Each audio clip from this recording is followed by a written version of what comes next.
Y la tercera, la financiarización, qué es y qué implica para los flujos financieros internacionales. En noviembre de 1997, en uno de los informes que regularmente publica el Fondo Monetario Internacional, plantea una opinión que mantiene hasta la fecha, en donde está valorando las transformaciones financieras de aquellos años, transformaciones que continúan hasta el presente. Si me ponen la luz, se los voy a agradecer, porque estoy leyendo. Por lo menos lo que dice el fondo. El fondo decía en el 97, los años 90 representan una restauración de la tendencia hacia la integración de los mercados financieros globales que había sido evidente en el periodo del patrón oro y los años 20, pero que fue interrumpido por la Gran Depresión, la Segunda Guerra Mundial y los sistemas de controles al capital del periodo de posguerra. Pone todo en la misma buchaca. ¿Sí? ¿Por qué mi énfasis? Lo que el fondo está planteando es que la economía funcionaba pertinentemente, es decir, existía este proceso de integración de los mercados de capital y se vio interrumpido por la Gran Depresión, la Segunda Guerra y lo que siguió después, es decir, la ejecución de las políticas económicas y la construcción de las economías después de la Segunda Guerra Mundial. ¿Hasta cuándo? Hasta los años 80, finales de los 80. ¿Sí? Dicho de otra manera, lo que para algunos son los años gloriosos del capitalismo, para el fondo es un desastre. O sea, es que se perdió el camino que había que seguir manteniendo. En fin. En efecto, desde hace más de 30 años se realizan cambios en los sistemas financieros de varios países. Todos estos cambios son parte de procesos de liberalización que no solo se dan en el plano internacional, eso es lo que hay que insistir, sino que también acontecen al interior de cada uno de los países. En fin, no se trata aquí de hacer una exposición exhaustiva de los mismos, sino simplemente señalarlos y advertir que en la lectura del fondo, este conjunto de procesos es lo que está regresando a la normalidad a las economías capitalistas. Y esa normalidad no ha tenido interrupciones desde el 90 y tantos hasta este momento, hasta el 2018. ¿Sí? O sea, estamos viviendo la normalidad y hay que continuar la normalidad. Un énfasis relevante es que no se trata de acciones de mercado, sino son cambios resultados de múltiples decisiones, en primer lugar, de los gobiernos, que han transformado N cantidad de leyes y también acciones a nivel internacional que han permitido este avance de los mercados internacionales, pero hay la articulación de los dos procesos.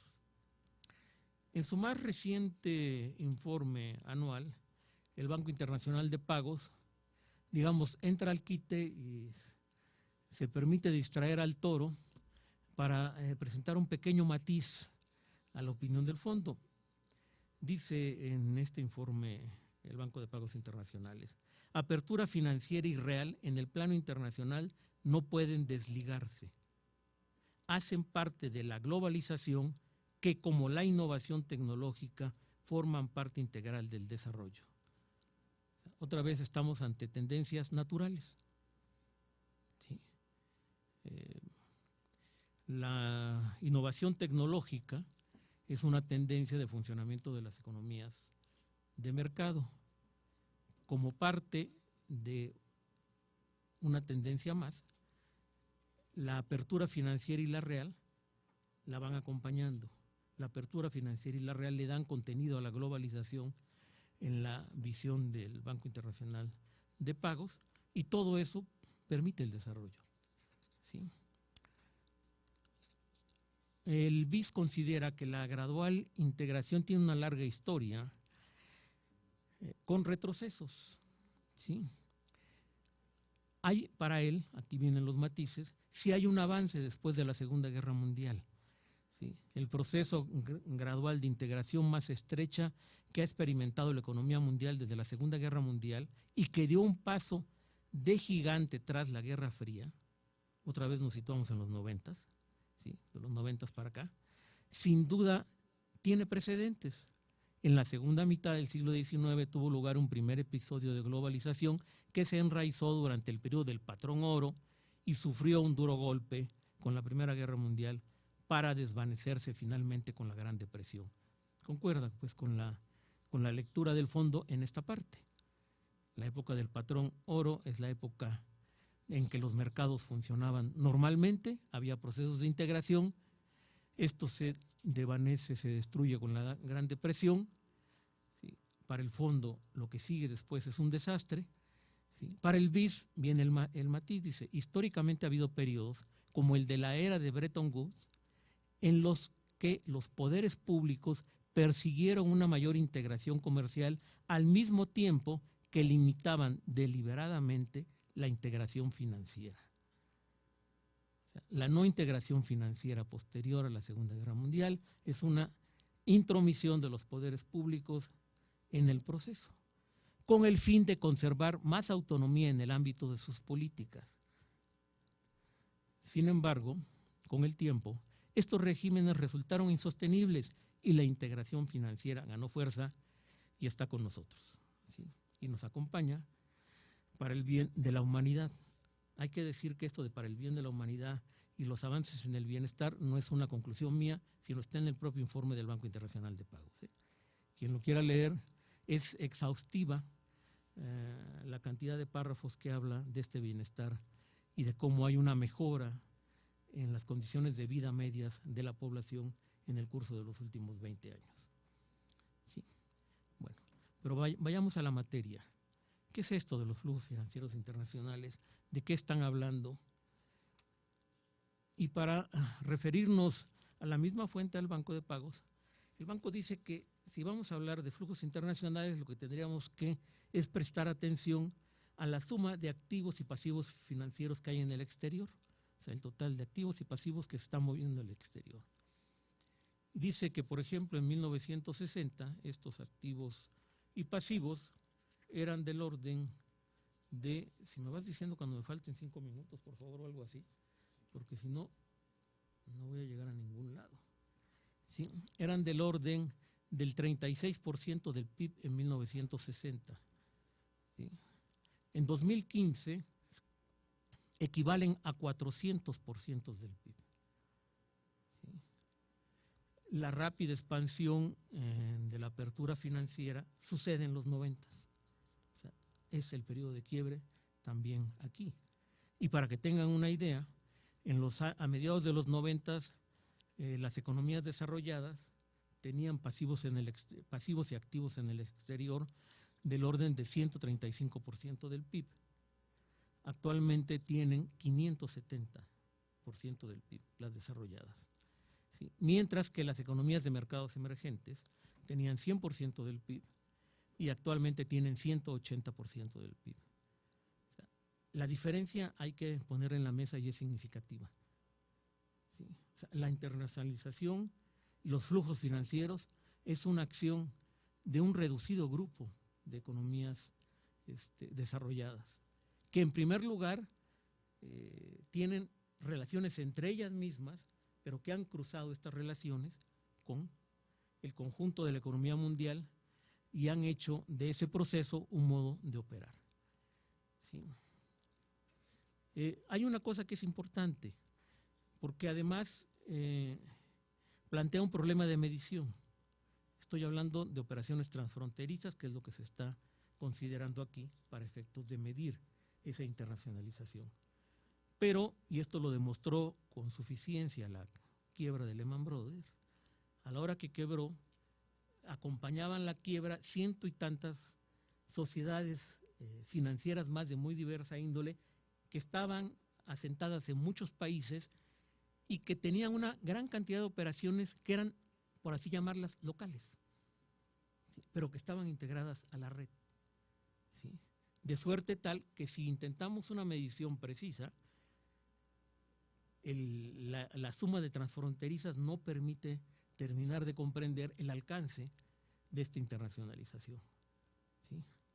Entonces, creo que el elemento clave es que ha habido en algunos casos una plena internacionalización de los mercados internos de capital de algunas economías, que están en ese sentido articuladas no a la economía mundial, sino a algunos procesos específicos de internacionalización que son comandados por segmentos específicos también de capitales, ¿sí? Si nosotros volteamos a ver México, nos vamos a dar cuenta que el fondo el BlackRock, en fin, domina el mercado de valores en México. Él lo domina. Y el mercado se mueve, ¿sí?, a las maneras en que le conviene al fondo. Otros lo acompañan, ¿sí? Ese es el nivel de supeditación de una economía que se supone que está entre las 15 mayores o algo así del mundo, ¿sí? O sea, no es un mercado de valores, es un pequeño monedero con el que vive esta otra corporación, ¿no? ¿Sí? Pero aquí hay un segundo elemento clave. Toda la red de transacciones financieras, por supuesto que no se soporta en el comercio, no tiene ninguna cosa que ver con el comercio, ¿sí? Pero tampoco se soporta en la operación y el financiamiento de las cadenas de producción, ni en la acción de la inversión extranjera directa. Y esto, incluso el propio Banco Internacional de Pagos lo reconoce, dice. El tercer estrato, así le llama a este momento que se está viviendo, de la globalización, se caracteriza por complejas relaciones financieras que tienen una finalidad puramente financiera. No tienen ninguna otra finalidad. Es puramente financiera, ¿sí? Yo diría que es una forma de obtener beneficios de un reducidísimo grupo de capitales, ¿sí?, que no está en ningún sentido conectado con el funcionamiento de lo que para algunos es la economía real, ¿sí? En mi opinión, con un conjunto de procesos de inversiones y de movimientos de capital que sí tienen relación con las actividades productivas. Está completamente desconectado, pero vive de ella. Es su fuente de beneficios. Ese es el tema, ¿sí? Bueno, entonces, digamos, en el papel profundizo más estas ideas. Resumo, intentando caracterizar entonces de qué estamos hablando cuando hablamos de flujos financieros internacionales, ¿sí? De este hecho, de esta realidad plenamente financiera que se autosoporta y se autorreproduce, ¿sí? ¿Qué implica esto para el funcionamiento regular? O sea, regular quiero decir sistemático, permanente, de las economías capitalistas. Implica que esta modalidad de internacionalización de los flujos financieros, este mundo financiero que se soporta a sí mismo, es uno que convive con las crisis financieras, ¿sí? Y yo diría es que es al revés. No es que conviva solo con ellas, vive mejor con las crisis financieras, ¿sí? Saca rendimientos de las crisis financieras, obtiene beneficios de las crisis financieras, ¿sí? No importa que algunos vivan peor, eso es irrelevante, ¿sí? O sea, el tema es encontrar los medios para mantener construido este mundo de internacionalización y profundizarlo, ¿sí? Tenemos, digamos, una bibliografía amplia, ¿sí?, una bibliografía amplia que da cuenta del cambio en el funcionamiento de las economías capitalistas a partir de finales de los 80 hasta la fecha y de la reiteración de crisis financieras que pueden ser crisis bursátiles, que pueden ser crisis del crédito, que pueden ser crisis de tipo de cambio, que son a veces todas juntas, que no solo se dan en las economías en desarrollo, que se dan en el mundo desarrollado, ¿sí?, y que, digamos, las soluciones siempre son momentáneas, ¿sí?, y esperan la aparición de otra crisis más. Arturo lo señalaba que están preocupadísimos hoy, ¿sí?, por un escenario de esa naturaleza, ¿sí? pero está ahí y así seguiremos funcionando. Entonces, claro, no se presentan con la misma fuerza y tienen las mismas implicaciones en todas las economías a nivel global, ¿sí? Entonces, eso hay que analizarlo para entender lo que están implicando para algunas economías. Entonces, tenemos que esta internacionalización se acompaña de crisis financieras, que, insisto, pueden ser bancarias, cambiarias, bursátiles, de tipo de cambio. De hecho, ya se habla de crisis gemelas, ¿sí? De crisis múltiples, y que rápidamente se internacionalizan, ¿eh? No están localizadas en una región específica. O sea, eso ya no existe. Aparece una y se internacionaliza y repercute de formas muy desiguales en diversas partes del planeta, ¿sí? Bien. Entonces, este funcionamiento, ¿qué tiene que ver con la financiarización y con esa idea a cabo? ¿Sí? Bueno, a propósito de la financiarización, últimamente hay una amplia literatura económica, como también hay una amplia literatura económica a propósito de las crisis financieras, amplísima, ¿sí? A tal punto que, por ejemplo, hay un texto de 2014 de una holandesa, Natasha van der Zwan, que tiene por objetivo presentar un estado del arte a propósito de la financiarización. Ella se refiere a una multitud de estudios y los enumera. Hay que decir que básicamente se refiere a estudios del mundo anglosajón, ¿sí? Es así. Alguien dirá que nos estamos sintiendo ofendidos los que escribimos en español, pero no me refiero a eso, no están ni siquiera los que escriben en francés. Pero bueno, es así también. Este mundo mundial es así de mundial siempre que se hable en inglés. Y ella concluye que hay tres perspectivas para analizar la financiarización. Una es financiarización como régimen de acumulación, ¿sí? Que de alguna manera se podría avanzar incluso como etapa del capitalismo, como momento del capitalismo. Hay una multitud de acercamientos. Curiosamente, los más potentes desde mi punto de vista son franceses, no los que ella está citando. En fin, si algún día escribo algo semejante, yo pondré a los franceses, ¿sí? Segundo, financiarización como medio para dar valor a los accionistas. Aquí lo importante es que lo sitúa incluso en el terreno de la empresa. O sea, no es un hecho financiero, sino tiene que ver con las formas de obtención de los beneficios, ¿sí? Aquí sí los anglos son particularmente destacados, aunque hay un texto de Orleans, francés, que es muy útil para entender este acercamiento, ¿sí? Y por último, financiarización vinculada a la actividad del ciudadano como participante de los mercados financieros. Es decir, hay que también tener una visión democrática de la financiarización, de suerte tal que cualquier ciudadano pueda ser financiarizado. ¿Por qué? Porque todos vivimos viendo cómo se comporta la bolsa de valores y los mercados financieros, porque todos tenemos colocaciones financieras, ¿no? Sí, en fin. Ustedes saquen la conclusión de esta tercera. Bien, yo voy a plantear una que creo que no está ahí, ¿sí? Pero que me parece más pertinente y que ata con lo que estuve desarrollando previamente, porque descarta plenamente que se trate de un régimen de acumulación.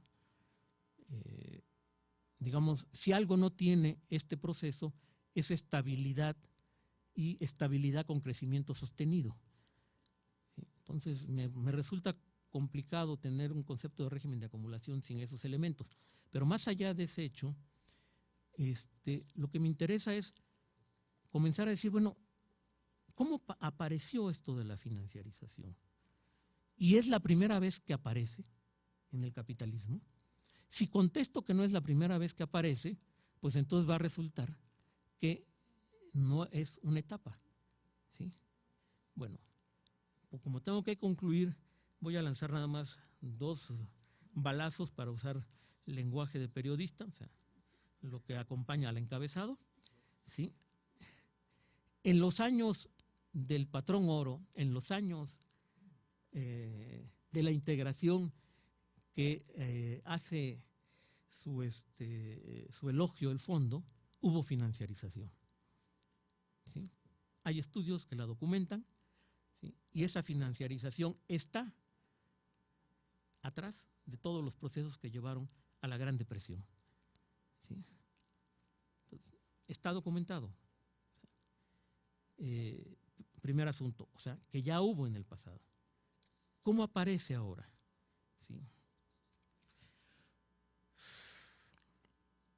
Aparece porque en los 80s es claro que hay una profunda incertidumbre sobre el comportamiento futuro de precios y de costos. Hay un proceso inflacionario fuerte. ¿Sí? Esa inflación hace parte de una disputa entre algunos segmentos de capital para incrementar sus beneficios. Se ha producido un profit squeeze o una caída de la tasa de ganancia a finales de los 60s y principios de los 70s, y la manera en que se enfrenta esto pasa por procesos inflacionarios en donde ese espacio de precios se constituye en un espacio de nuevo reparto de beneficios. Pero eso me lleva a mí a que me cueste cada vez más trabajo tomar decisiones de inversión en la producción hacia adelante. Entonces se desalientan las decisiones de inversión. ¿Sí?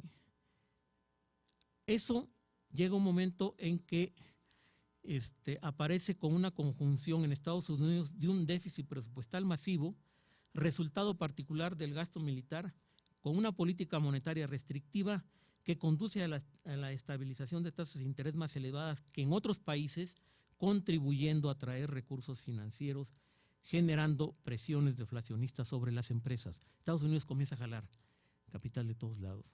Y los jala porque les está dando rentabilidad. Los capitales se están colocando en el espacio financiero. Comienza a privilegiarse la colocación en el espacio financiero de los capitales en demérito de la colocación en el espacio de la producción. Todo ese proceso genera una concentración económica que en particular avanza con más fuerza en el espacio de los servicios, que se vincula con procesos, con las primeras desregulaciones en Estados Unidos y el desarrollo de prácticas financieras nuevas, que otra vez permiten empujar la colocación. ¿Sí? Luego se suman que las privatizaciones, sobre todo en el mundo en desarrollo, que son grandes operaciones financieras, que no necesariamente modifican las condiciones de producción de estas economías y que permiten obtener notables beneficios. Digamos, he trabajado el tema largo, tengo por ahí un pequeño librito en donde documento todo ese proceso para nivel de América Latina y cómo es una operación sustantivamente financiera con compras y recompras que hasta hoy la estamos viviendo, ¿sí? Sin que necesariamente haya ampliación de capacidad de producción en una gran cantidad de estas empresas, ¿no? Y finalmente, digamos, todo esto permite que se estén colocando recursos en la esfera financiera que dejan de estar disponibles para la esfera productiva y que están alcanzando grandes beneficios en esa esfera financiera. Es ese desplazamiento a lo financiero producido por este conjunto de procesos que son las formas en que un reducido grupo de corporaciones logra mantener beneficios, lo que explica la financiarización y lo que le da contenido a la financiarización. Y esta financiarización es la que está plenamente articulada con la expansión de los mercados internacionales de capital y vive de crisis financieras sistemáticas. La financiarización se puede destruir, es con lo que quiero concluir, y su destrucción es necesaria para recuperar estabilidad y crecimiento económico. Su destrucción es necesaria para modificar las tendencias al estancamiento que caracterizan el comportamiento de la economía mundial hoy. Muchas gracias.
es que es para controlar la presentación.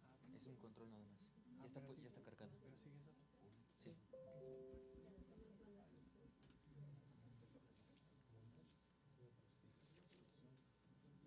¿Sí funciona? No, por eso hay solo de esos letreros.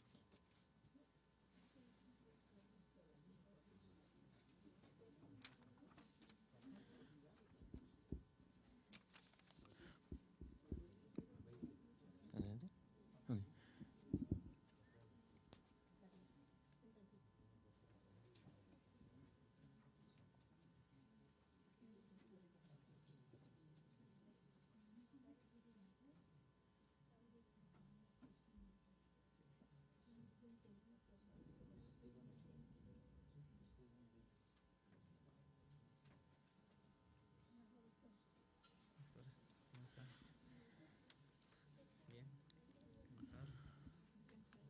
Vamos a continuar con la presentación del doctor Roberto Soto. Su presentación se titula Efectos de los paraísos fiscales en las economías de América Latina. El doctor Roberto Soto es doctor en Economía, egresado del posgrado de Economía de la Universidad Nacional Autónoma de México. Actualmente es docente e investigador de la Unidad Académica en Estudios del Desarrollo de la Universidad Autónoma de Zacatecas. Realizó una estancia postdoctoral en el Centro de Estudios de Administración de la Facultad de Ciencias Políticas y Sociales de la UNAM.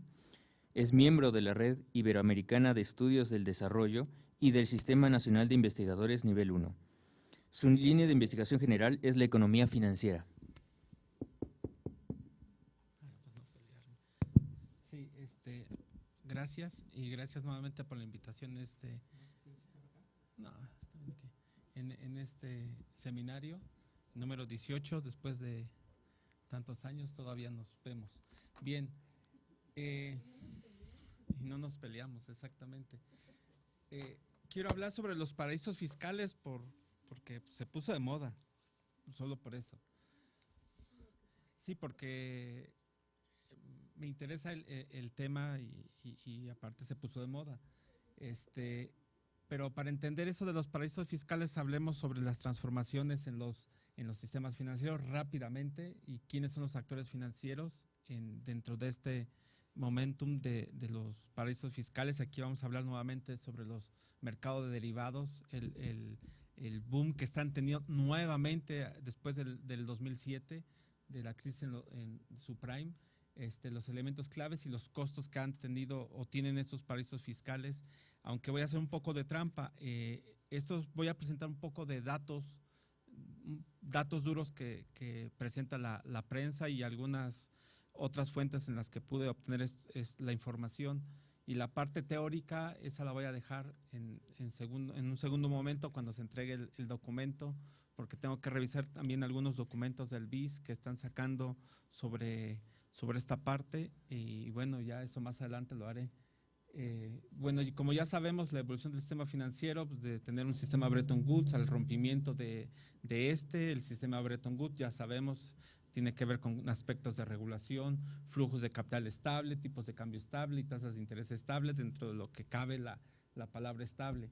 Y después del rompimiento de Bretton Woods, pues ya sabemos que se dio el proceso de liberalización y de regulación financiera, y las variables que antes mencionábamos que eran estables en el sistema Bretton Woods, pues empiezan a tener fuertes fluctuaciones, en particular los flujos de capital, y entonces se inicia una era de alta especulación. No significa que en épocas anteriores no hubiera especulación, pero la especulación ahora es mayor a partir de la década de los 70.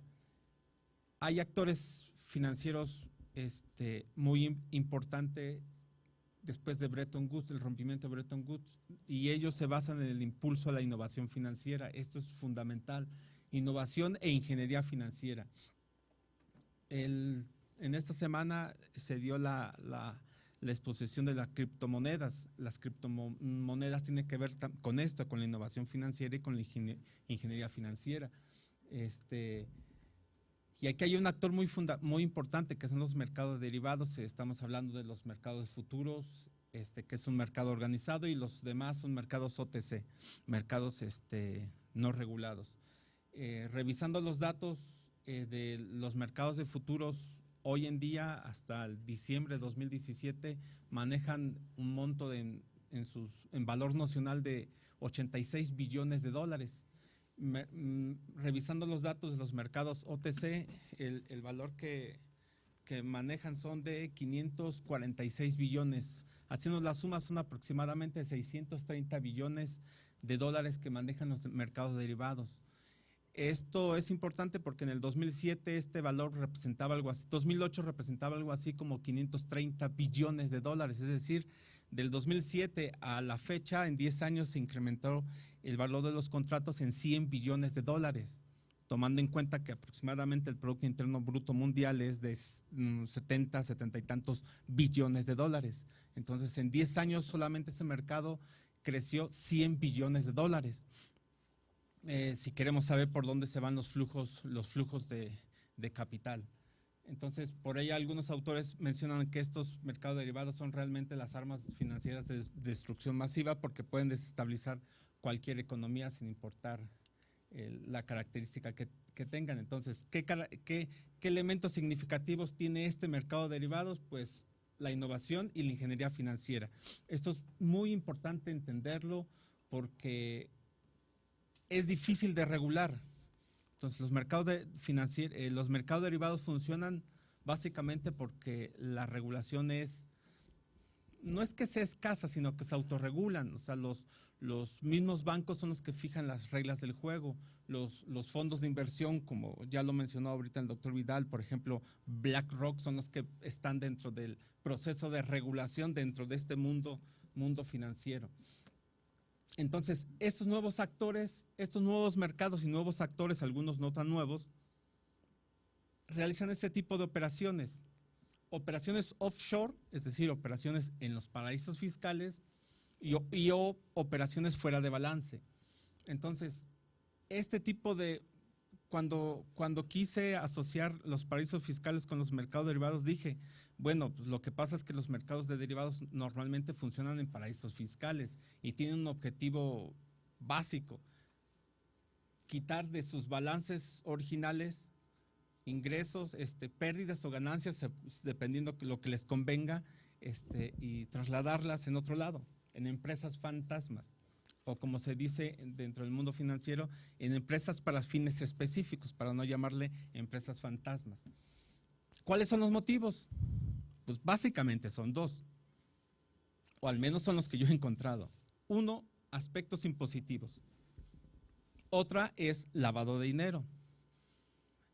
Ahí tal vez me faltó una tercera, dependiendo si quiero, qué es lo que le quiero reportar a los mercados de valores y dependiendo si quiero que las acciones de una empresa suban o bajen. Entonces, dependiendo de eso, si traslado pérdidas, en teoría, el precio de las acciones de esa empresa tiende a bajar. Si quiero reportar ganancias, pues en teoría el precio de las acciones tiende a subir. Entonces, dependiendo cómo se quieran mover en el momento, voy a reportar en las bolsas de valores. Entonces, podemos tener tres aspectos básicos: impositivos, lavado de dinero y cuestiones de informes en los sistemas, en los mercados de valores. Esto es fundamental porque en los aspectos impositivos ahí vienen los problemas en las finanzas públicas. Ellos son los que menos pagan impuestos, eso está claro, se está comprobado, hay infinidad de documentos que comprueban lo anterior. ¿Qué es lo que hacen? Pues utilizan una herramienta contable conocida como la contabilidad creativa, crean empresas para fines específicos y es aquí donde se contraponen los sistemas financieros. Esto es importante porque los sistemas financieros domésticos están coludidos con los operadores de este sistema y su relación con la desregulación. Esto es porque, bueno, los mismos operadores del sistema financiero pueden tener las empresas para fines específicos, pueden crear esas empresas fantasmas. Entonces, esto es muy importante comprenderlo. Y en el documento, pues ya vamos a analizar o analizamos a detalles estos aspectos. Esto, evidentemente, muchos ya lo saben, cuáles son los paraísos fiscales más conocidos. Según Forbes, sacó una lista del top 10, ustedes lo ven en pantalla: Delaware en los Estados Unidos, Luxemburgo, Suecia, etcétera, etcétera, etcétera. ¿Ya no dices? no necesariamente son las islas del Caribe o las islas de sabrá Dios dónde estén, porque luego ni siquiera sabemos dónde están. Figuran países continentales, Suecia, Londres, Irlanda, Bélgica. Entonces, en alguna conferencia, en uno de los seminarios, ya se me olvidó el nombre de la persona que expuso, él me dio una clave, porque recordé una clave para comprobar cómo podemos detectar a esos paraísos fiscales. Y ahorita lo vamos a destacar. Obviamente ustedes supieron sobre lo que fue los Panama Papers y luego salieron otros, los Bahamas Papers y todos los papers que ustedes quieran, los documentos que filtran la información de aquellas empresas que transfieren, ocultan el dinero en estos paraísos fiscales. Bien, ¿cómo podemos comprobar eso? Entonces, ya en alguna exposición en el 16 o el 17 Semecofin, uno de los autores me dio una pista. Tal vez él ni se dio cuenta, pero me dio una pista, midiendo la profundidad del sistema bancario. ¿A qué nos referimos con la profundidad del sistema bancario? Pues en cuanto a los depósitos en cuanto al Producto Interno Bruto. Entonces me dije, sacando esa información del Fondo Monetario Internacional, dije, bueno, quiero ver cuál es la profundidad de Bahamas con respecto a los depósitos, tomando en cuenta los depósitos y su Producto Interno Bruto. Y resulta que toda la información llega hasta el 2015. Y resulta que estos países, países, tienen un nivel del 75% de los depósitos con respecto al Producto Interno Bruto. Barbados, que seguramente no sabemos dónde está, supera el 100%. Y vean cuál es la tendencia del 66, 30 y tantos por ciento, 1966, a superar el más del 100%, 110% en el 2015. Lo mismo sucede con Bahamas, 25% al 75%, que se supone que son los paraísos fiscales más conocidos. Obviamente tenía que sacar el caso de Panamá, que llega a niveles del 75% en la década del siglo XXI, en el siglo XXI, los primeros años del siglo XXI, primera década del siglo XXI, de tener un nivel aproximadamente del 10%. Quise compararlo con México, porque para tener un punto de referencia, México a lo largo de su historia, el nivel de depósitos oscila entre el 10 y tantos por ciento al 20 y tantos por ciento, del 60 al 2015. Pero, como bien lo comentaron ahorita, no solamente esas pequeñas islas, y Panamá, Suiza supera el 150% de los depósitos con respecto al Producto Interno Bruto en el 2015. Lo mismo Luxemburgo, vean el nivel de Luxemburgo, de tener un nivel aproximadamente del 50% en el 60, ahora llegó a representar más del 450% de los depósitos. Aquí es donde entra la historia, la teoría, ahorita les voy a comentar. ¿Cuáles son los datos duros que he encontrado hasta ahorita? Tan solo en Europa representa una pérdida de entre 2 a 2.5% del Producto Interno Bruto. En los países subdesarrollados representa $2 billones promedio anual el mantener estos paraísos fiscales o recursos en los paraísos fiscales. En los efectos globales son aproximadamente $21 billones por año. Según la Comisión de Naciones Unidas, me permito leer, sobre el comercio y el desarrollo, 1/4 de la inversión extranjera de empresas multinacionales tienen como destino los paraísos fiscales. Creo que se asocia con lo que usted está comentando ahorita. Pues no, lo que menos les interesa es la parte productiva.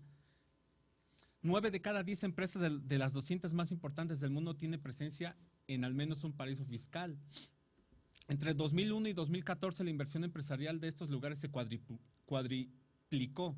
Empresas multinacionales norteamericanas invierten más en Bermudas que en China. 2015, las 50 mayores empresas norteamericanas ocultaron 1.6 billones, al menos es lo que se tiene documentado, pero también hay que aclararlo. 1.6 billones de dólares en paraísos fiscales, mientras los 20 principales bancos europeos registraron más del 25% de sus beneficios en paraísos fiscales. Por eso no pagan impuestos, o pagan poco.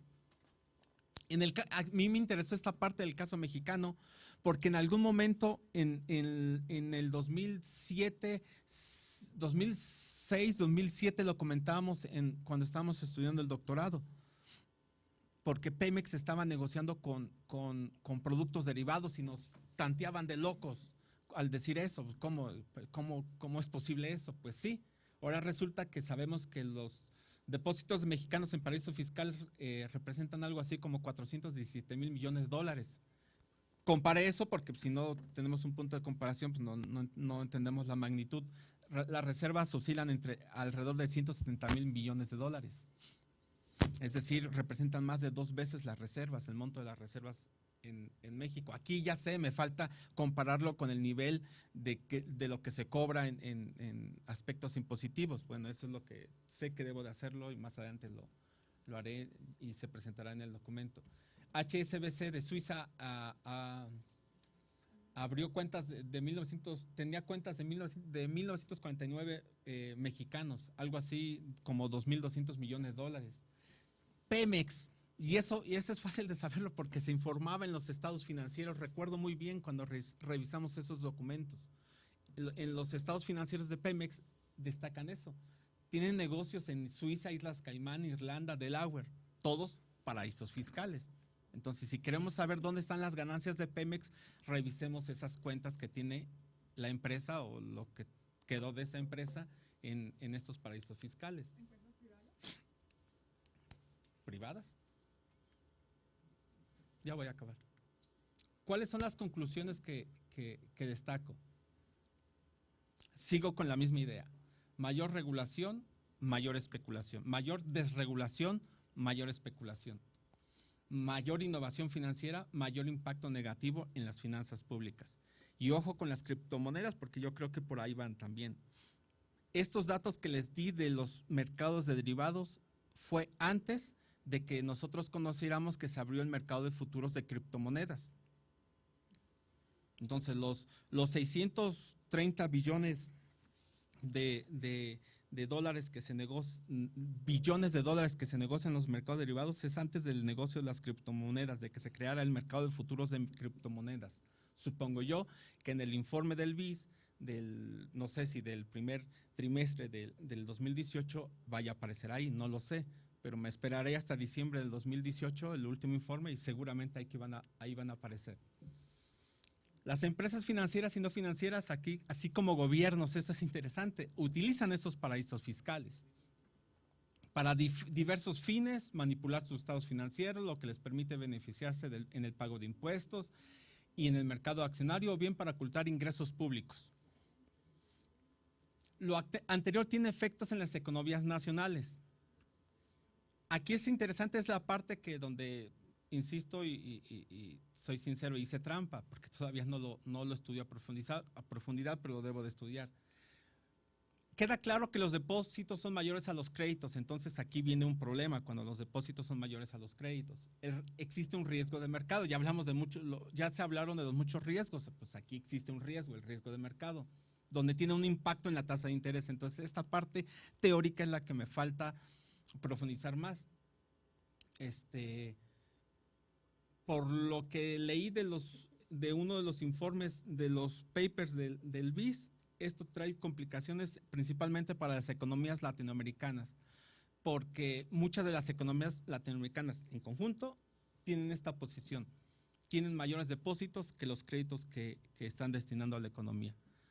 Entonces, eso es lo que voy a profundizar. Hasta aquí es donde llevo en esta investigación que ahora me gustó mucho hacer y espero en 2 meses concluirla, 2 o 3 meses antes de que presentemos el informe final, el paper que debemos entregar. Es todo. Gracias.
A los que están recogiendo esos papeles, los que entregaron el papel.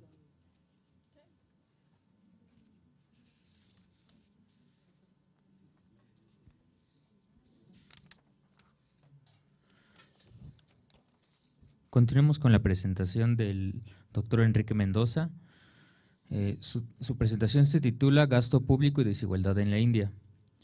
El doctor Enrique Mendoza cuenta con el doctorado en Economía por la Facultad de Economía de la UNAM. Actualmente es profesor a nivel licenciatura. Realizó estudios de postdoctorado en la Unidad Académica de Estudios de Desarrollo de la Universidad Autónoma de Zacatecas. Ha impartido en diversos proyectos de investigación, entre los que se destacan impactos de la apertura comercial en el empleo e impactos en el TLC, en 4 distritos industriales de la rama de las manufactureras, coordinado por la maestra María de la Luz Arriaga y el doctor Alejandro Álvarez. Trabajó en la empresa Consultores Internacionales en el Departamento de Estudios Económicos, donde participó en proyectos de prospectiva económica, desarrollo regional y estudios de coyuntura económica. Fue responsable del análisis de validación en conteo de población y vivienda en 2005 en la Dirección Regional Centro.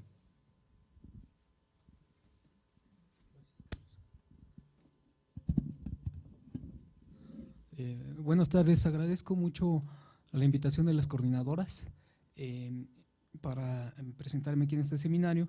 Y bueno, lo que hoy me voy a encargar de presentarles es un trabajo sobre cómo ha avanzado la desigualdad en la India y cuál es la relación que tiene eso con el gasto público, ¿no? Bueno, básicamente, a ver, ¿cómo es esto? Así. Básicamente lo que estamos viendo en este trabajo, pues es precisamente cómo, como les menciono, cómo ha aumentado la desigualdad en este país, ¿no? Entonces tenemos ahí los indicadores del índice de Gini que muestran ese incremento. También vamos a ver que se han realizado otro tipo de estimaciones donde se ve cómo se acumula entre los sectores de más altos ingresos el ingreso en los últimos años, ¿no? Entonces, bueno, partimos primero de ver cuáles son los múltiples factores que afectan a la distribución del ingreso. Obviamente, ustedes saben que la forma de medir el impacto, digamos, de estos factores que afectan la distribución del ingreso, pues es por medio del índice de Gini. Ustedes conocen el índice de Gini, donde, bueno, parte de la curva de Lorenz, y donde cuando el índice tiende hacia cero, pues obviamente nos habla de que hay una mayor equidad en la distribución del ingreso, y cuando tiende hacia 1, pues obviamente nos lleva hacia un mayor nivel de desigualdad. Entonces, básicamente la forma en la que se analiza esto, pues es ver cómo se comporta el Gini antes y después de transferencias e impuestos. Pero nosotros, cuando avanzamos en la investigación, nos damos cuenta que no hay toda una serie de datos disponibles sobre índice de Gini en la India. Hay una serie, digamos, muy cortada, y también eso nos lleva a indagar sobre otros indicadores, y bueno, también a indagar específicamente en cómo se da esta cuestión del gasto social en este país, para, digamos, poder tener una lectura del impacto que tiene la política fiscal. La pregunta aquí es cómo afecta un gasto social incipiente subordinado a los principios del neoliberalismo económico sobre la distribución del ingreso. Y aquí vemos básicamente que el crecimiento de la concentración del ingreso va a estar relacionado, entre otros factores, con un gasto social restringido, que es insuficiente para enfrentar las necesidades de salud y educación, y en los sectores más pobres de la población, y que está subordinado a la austeridad, al equilibrio fiscal y a los intereses del capital monopólico financiero. Bueno, entonces partimos de esta idea. Obviamente vamos a ver cuáles son las grandes transformaciones que ha tenido el modelo económico en la India a partir sobre todo de los 90, cuando vino una serie de cambios, se aplica el modelo neoliberal, todo lo que ustedes conocen, liberalización, desregulación y apertura, etcétera. Bueno, partimos de este punto y luego vamos a ver cómo en este contexto de globalización económica y a partir sobre todo de la crisis financiera global, pues van a haber distintos factores que van a incidir sobre la desigualdad. Entre ellos vamos a tener el desempleo, ¿no?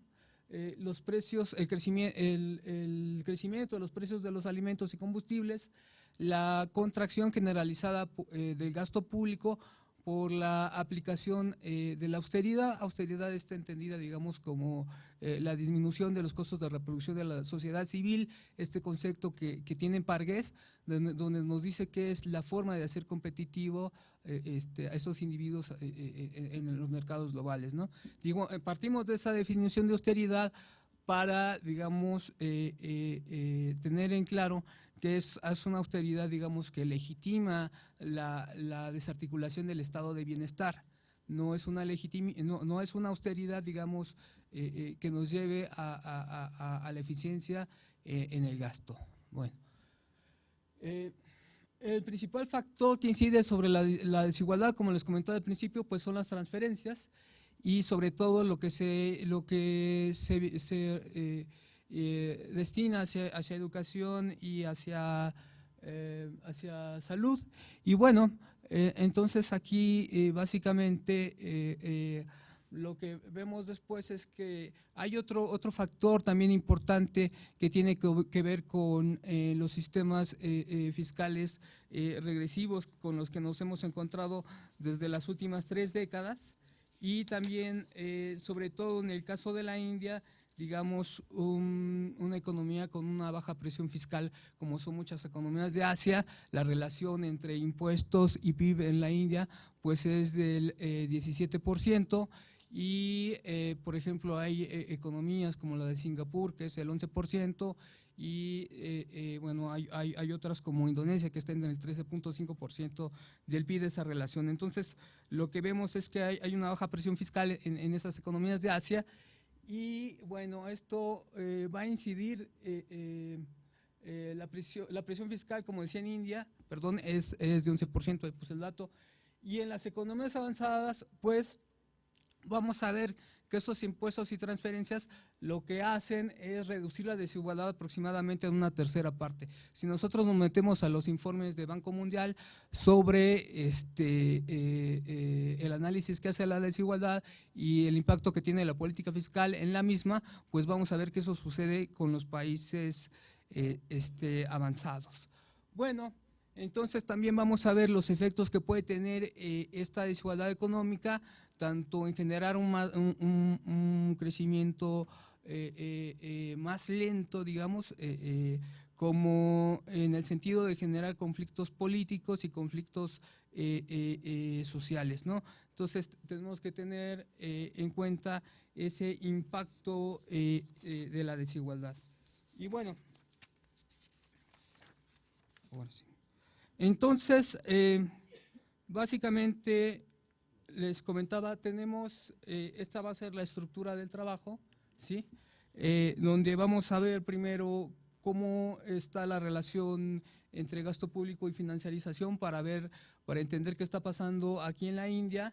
Luego mencionar rápidamente cuál es el desempeño económico en este país y cómo se ha venido, digamos, llevando a cabo el fenómeno de concentración del ingreso y la riqueza, y finalmente un análisis sobre lo que es el gasto social, ¿no?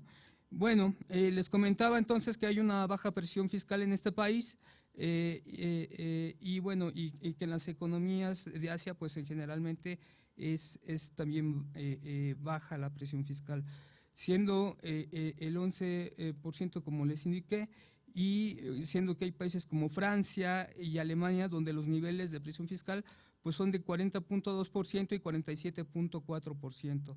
Entonces eso es el nivel, digamos, que hay.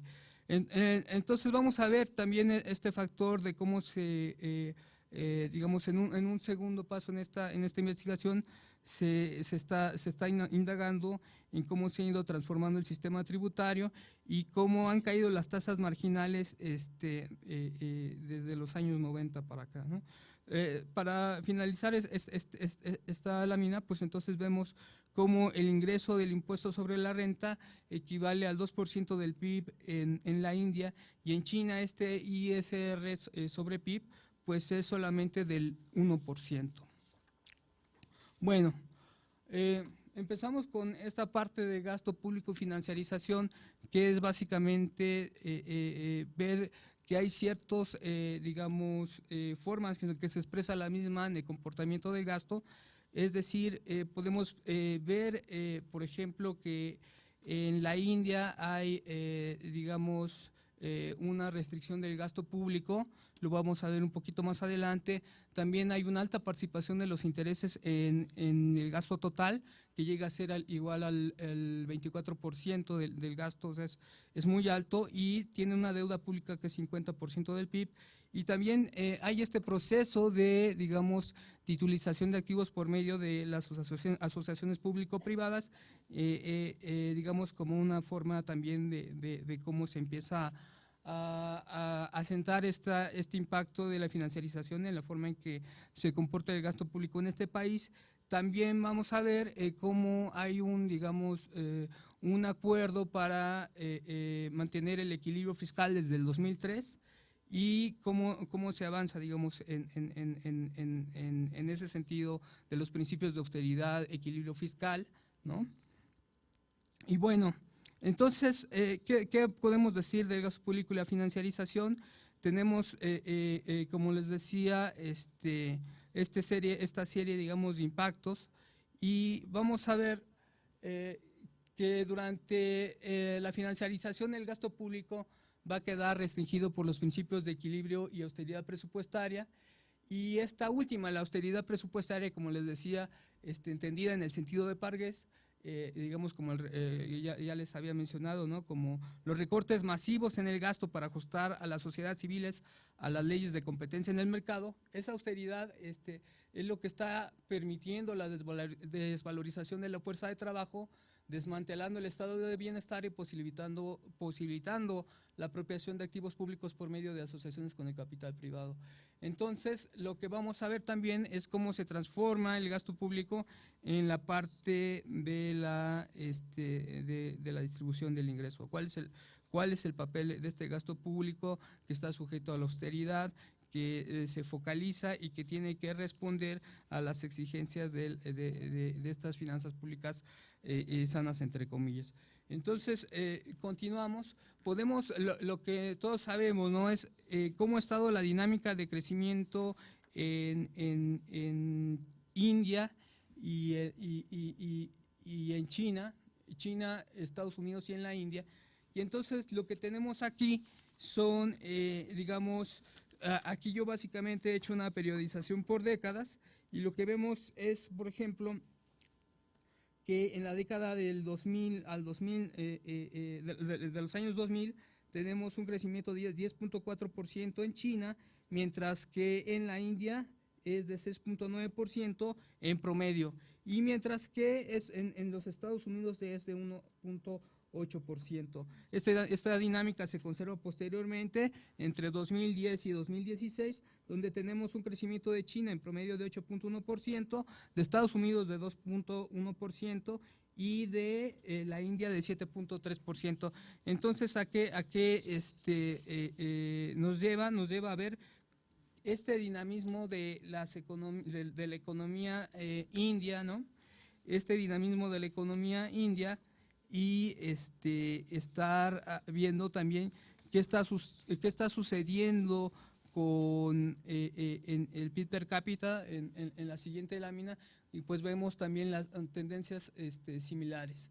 ¿Cuál es el resultado de todo esto? Bueno, una parte muy importante que tenemos que tomar en cuenta ha sido la parte de la reducción de la pobreza en estos años.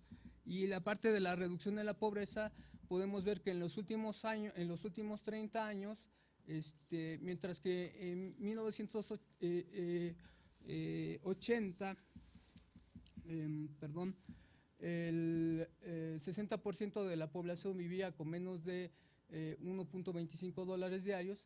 Ya para el año 2010, este porcentaje cayó al 33%.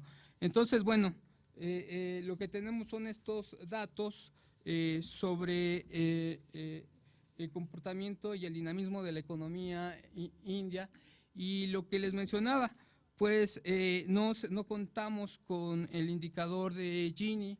Hay digamos, un problema de disponibilidad de información sobre el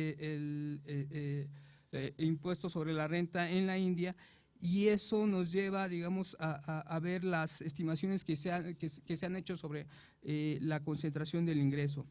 Bueno, entonces en esta lámina, básicamente, lo que vemos es precisamente cómo el 22%, cómo se concentra el ingreso, ¿no?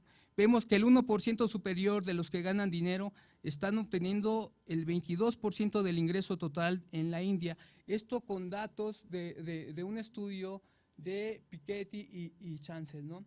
En ese estudio, bueno, se llega a esta conclusión de que hay una concentración de ese 1%, del 22% del ingreso. Mientras que había un periodo, digamos, de una mayor equidad en la distribución del ingreso, sobre todo a partir de que llega Nehru al poder, ¿no? Y bueno, tenemos una distribución más equitativa del mismo. También hay datos de Forbes, donde nos habla precisamente de cómo se ha disparado los individuos que se denominan con alto patrimonio en la India. En esos individuos con alto patrimonio se dispararon de 8.5 millones a 12 millones de personas entre el año 1990 y el 2014. Y el número de multimillonarios pasó de tan solo 12 en 1990 a 65 en el año 2014. Entonces, bueno, tenemos algunos indicadores que nos ayudan precisamente a entender la concentración del ingreso. Y aquí está lo que les mencionaba, el coeficiente de Gini, donde solamente vamos a tener unos 3 datos ya para digamos, a partir de los 90s. Perdón. Vamos a tener 3 datos para el último periodo, ¿no? Que esta serie es 1951-2011, pero también tenemos en este mismo estudio de Piketty que en ese estudio se estima que el coeficiente de Gini en la India llegó a ser al 49% en 2010, lo que hablaría de una concentración muy importante del ingreso en los últimos años, siguiendo este estudio, ¿no? Bueno, aquí también al lado ustedes van a poder encontrar unas referencias para ver qué tanto en comparación con otros países se encuentra concentrado el ingreso en la India, ¿no? Y aquí podemos ver, por ejemplo, el caso de la India. Les decía, el último dato que se tiene es para 2011, es un índice de Gini de 35.2, mientras que en China en el 2012 se tenía un índice de 42.2 y en los Estados Unidos era de 41%. Entonces, bueno, podemos ver que según estos datos, pues también hay una tendencia a tener una sociedad más desigual. Posteriormente, entremos hacia la parte de cómo se da, quise meter ahí este indicador sobre Gini de riqueza. En el Gini de riqueza, pues vamos a ver obviamente cómo se dispara en comparación con el Gini de ingreso. Esto la parte de Gini de ingreso fue actualizado con datos de Banco Mundial, y el Gini de riqueza fue tomado del artículo de desigualdad global, la distribución del ingreso en 141 países. Y bueno, obviamente el Gini de riqueza, mientras el Gini de ingreso en la India va a ser de 35.2, digamos, el Gini de riqueza pues es es de 66.9%. Bueno, seguimos un poquito más rápido. Lo que podemos ver aquí es, para analizar el gasto público en la India, es ver cómo se ha ido restringiendo a partir de la crisis de 2008, cómo a partir de la crisis de 2008 está cayendo con relación al Producto Interno Bruto y no rebasa, digamos, el límite de 12% del PIB. Entonces, básicamente, lo que tenemos aquí es pues la restricción del gasto público a partir de la crisis y posteriormente se ha recuperado un poco en el año 2016 esta relación. Bueno, siguiendo, aterrizando ya en la parte de gasto social en la India, como porcentaje del PIB vamos a tener que este se encuentra en un nivel de 6.7% para el último año, el año fiscal 2016-2017, y tenemos una comparación también a nivel internacional para ver qué tan grande o qué tan pequeño es con relación al resto de los países del mundo esta relación entre gasto público y PIB.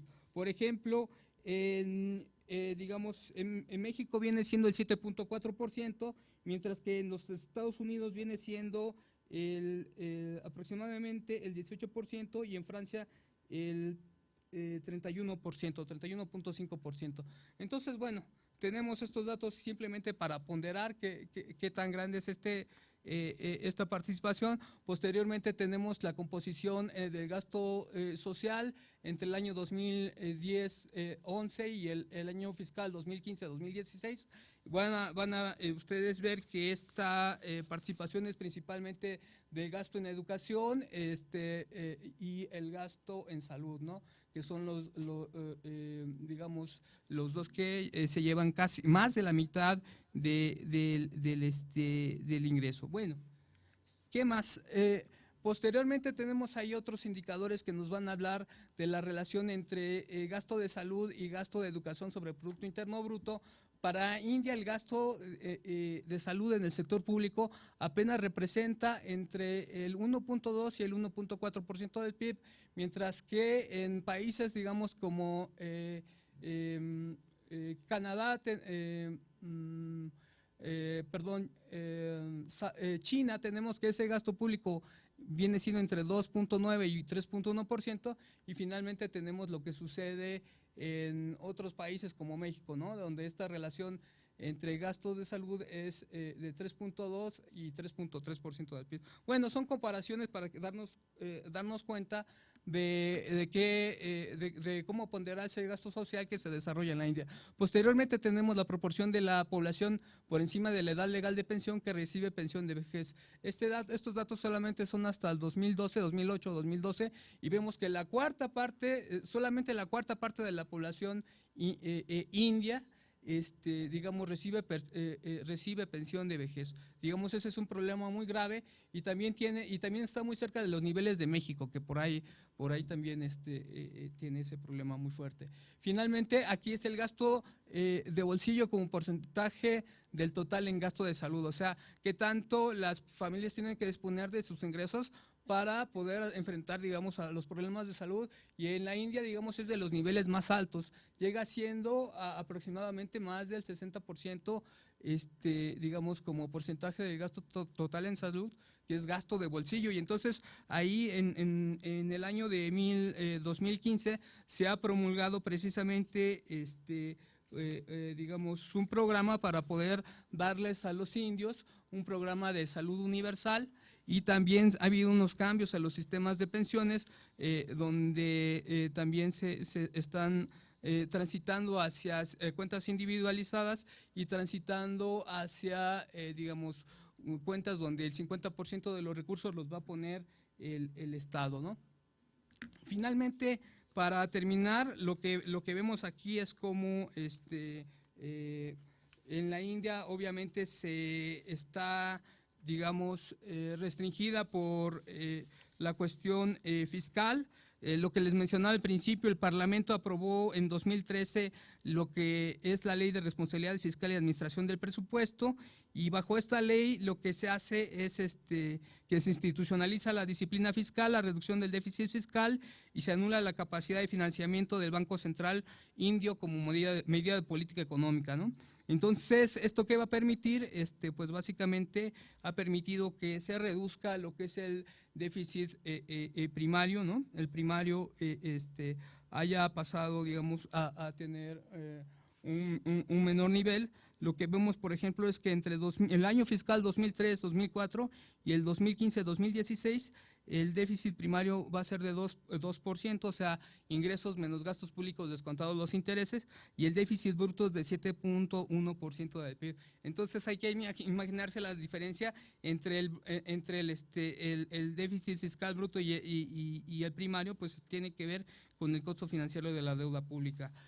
Básicamente, digamos, la conclusión aquí es que hay un avance de la desigualdad a nivel global. Las transferencias son sometidas a las exigencias de la austeridad, el equilibrio fiscal y las presiones de capital monopólico financiero, y hace que disminuyan su capacidad para mejorar la distribución del ingreso, ¿no? La reducción del gasto público en la India pues va a ser uno de los factores que genera una mayor desigualdad.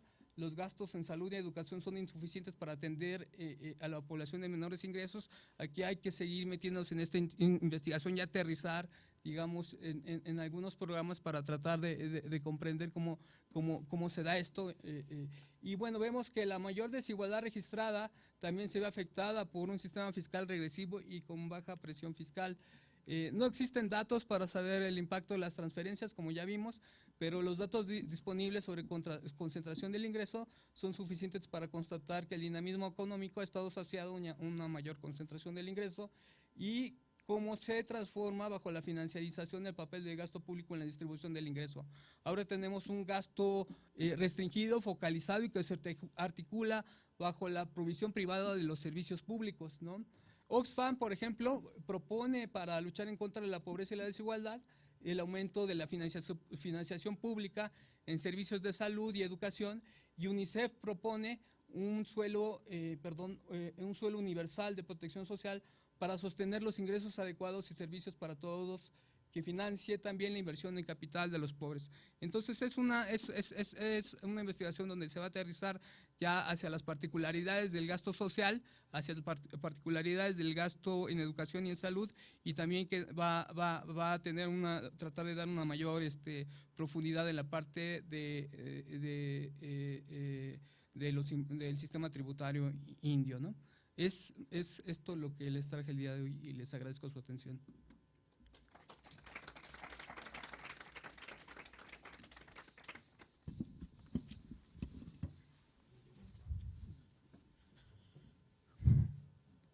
Vamos a pasar a la ronda de preguntas. Tenemos 3 preguntas. La primera es de Santos Mercado Reyes, de la UAM, para el doctor Roberto Soto. Pregunta, dado los flujos financieros internacionales, ¿cree usted que presionan a la dolarización de México? ¿Nos convendría adoptar el dólar a fin de evitar inflaciones por emisión monetaria del peso?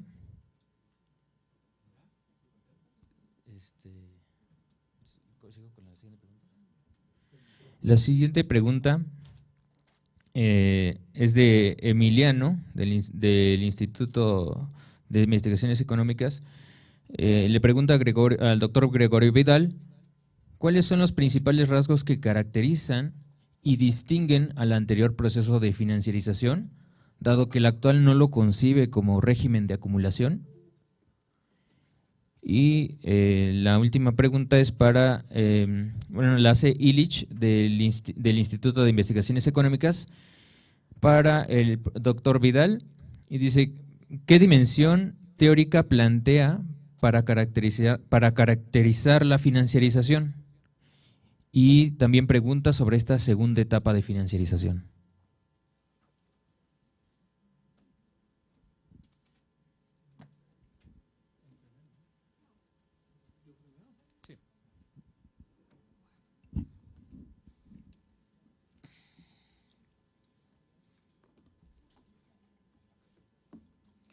Bueno, de hecho,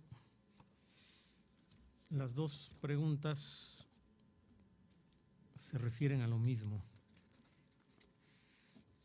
No son etapas, son momentos, situaciones procesos de financiarización, ¿sí? Y de alguna manera los elementos que la caracterizan son semejantes. Es decir, en aquellos años se produjo también un desplazamiento de recursos de la esfera productiva a la esfera financiera y se encadenaron un conjunto de procesos que colocaron los recursos en la esfera financiera, ¿sí? Quizá la diferencia más notable es que la denominada crisis de 1929 es ya un resultado de ese proceso de financiarización. Pero la manera en que se enfrenta la crisis es radicalmente distinto a los episodios que hemos tenido de crisis en estos años. Ahí viene la diferencia sustantiva. ¿Sí? Bueno, hay un contexto político también que marca una diferencia sustantiva. Si nosotros vamos a la historia de Estados Unidos, nos vamos a encontrar que el gobierno de Roosevelt, y esto siempre lo enfatizo, no era un gobierno que tuviese un programa como el que desarrolló Roosevelt. El programa económico de Roosevelt era el mismo que el programa económico de los republicanos, el mismo. Comienza a gobernar y ante los hechos cambia, pero en 37, 38 le vuelven a decir que ya es el momento de recuperar la normalidad en economía. Y entonces hay que aplicar equilibrio fiscal. Y lo hace. E inmediatamente vuelve a contraerse la economía estadounidense. ¿Sí? Y se olvida del equilibrio fiscal porque estaban los alemanes. O sea, el conflicto político es el que marca la diferencia y por lo que hay una continuidad en las medidas que venía instrumentando. Debo decir que incluso todo ese conjunto de medidas están en un texto de Friedman, la historia monetaria de los Estados Unidos, analizadas y calificadas como los que fueron el causante de la debacle económica de los años. O sea, que no se dejó actuar a los mercados y entonces no hubiera pasado nada, hubiera pasado muy poquito. O sea, ahí se marca una diferencia porque efectivamente en este último proceso, cuando ha avanzado esta financiarización, ¿qué es lo que tenemos de 2007, 2008 en adelante? Una notabilísima inyección de recursos financieros a partir de los bancos centrales, que es lo que sigue permitiendo que flote el sistema y se mantengan los procesos de financiarización. Y en ese sentido se profundiza la financiarización. Eso es lo que está marcando la diferencia con lo que pasó en los 20s, 30s. Ahora, y esa profundización en aquel momento no se dio, pero la ejecución de esa política está aplicando la mayor ortodoxia del mundo.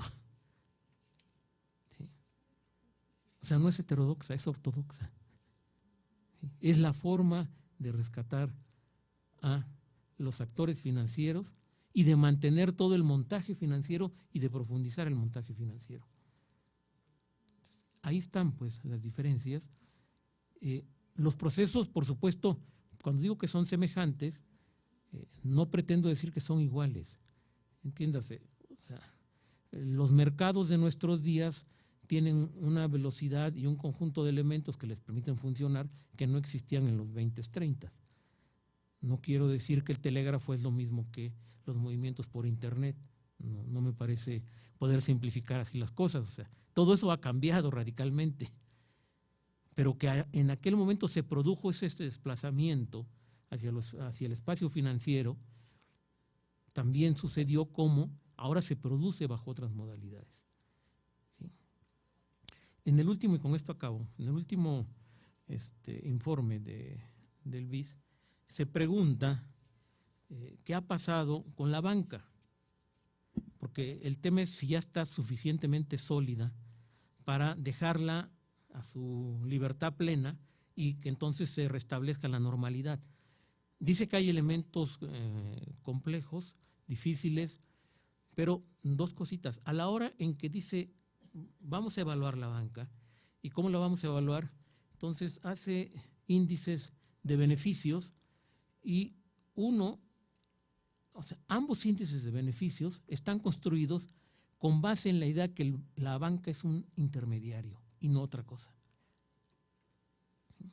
O sea, no se le reconoce en ningún sentido la capacidad de creación monetaria que tienen los bancos. O sea, se está moviendo con el instrumental teórico de la ortodoxia completa. Y por consiguiente, ¿de dónde proceden los beneficios?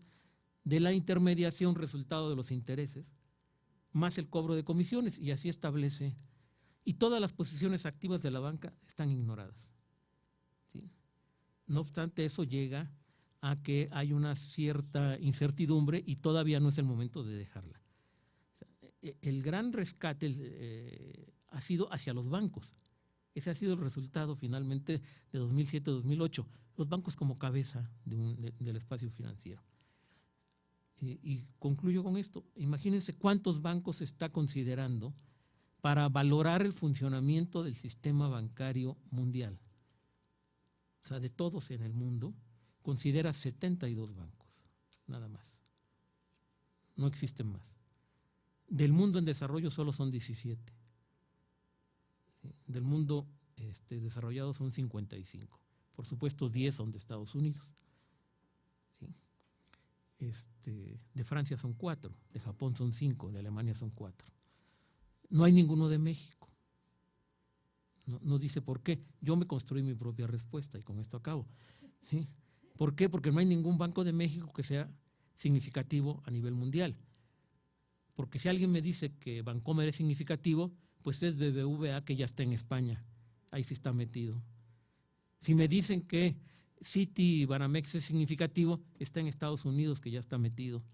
Si me dicen que HSBC es significativo, está en el Reino Unido, que nada más tiene 4, y ahí está metido. Si me dicen que es Scotiabank, está en Canadá y ahí está metido.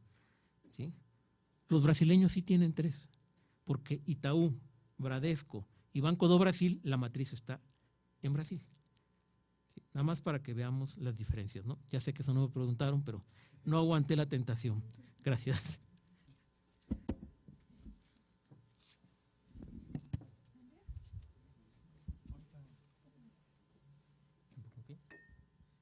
Bueno, en teoría somos una economía con doble patrón monetario, ¿no?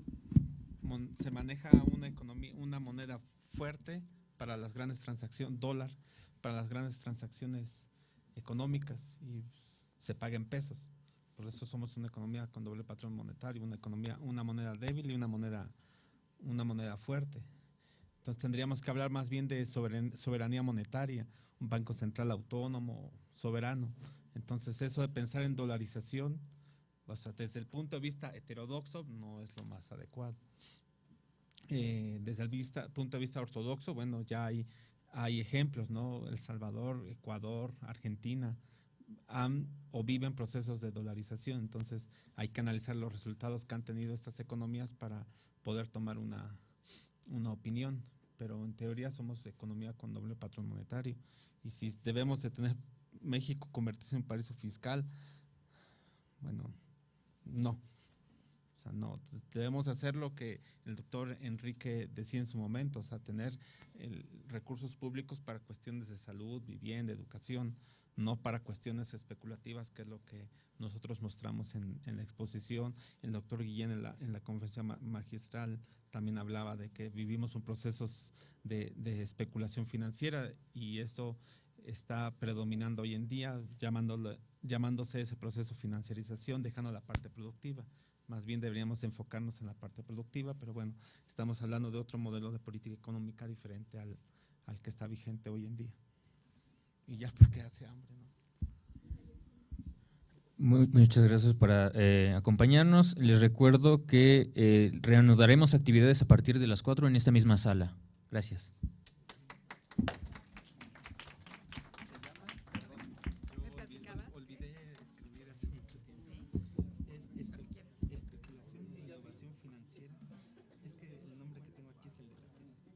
Tesis se convirtió en libro, especulación e innovación financiera, mercados derivados y consecuencias macroeconómicas. No, puedo este es el libro. es el libro. Pero puedo encontrar toda esa información en tu tesis. Pero es parte de... Bueno, ok, está bien. Sí, el libro ¿Está aquí? está aquí. Ese es un... Y ahí hablo en los primeros capítulos qué es el mercado de derivados, cómo funciona, etcétera, etcétera. Ok. Un libro de texto es este, Introducción a los mercados futuros, opciones de John Hull. La editorial no me acuerdo, pero Y también dices, está aquí. Y luego me decías que dice, este es un profesor, escribo sobre ellos. Busco un libro, que busca un libro sobre que hable sobre mercado de derivados, pero es mío, pues, Ok, o sea, me ok, refería a eso. ok. La pregunta es ese, ¿dónde entenderlo? Bueno, yo diría que aquí, porque lo trato de manejar muy académicamente. Sí, muy didáctico, muy didáctico, porque en teoría son temas complejos. Mira, déjame decirte una cosa. De hecho, yo tengo un libro que es Bueno, está de apagado, la... creo.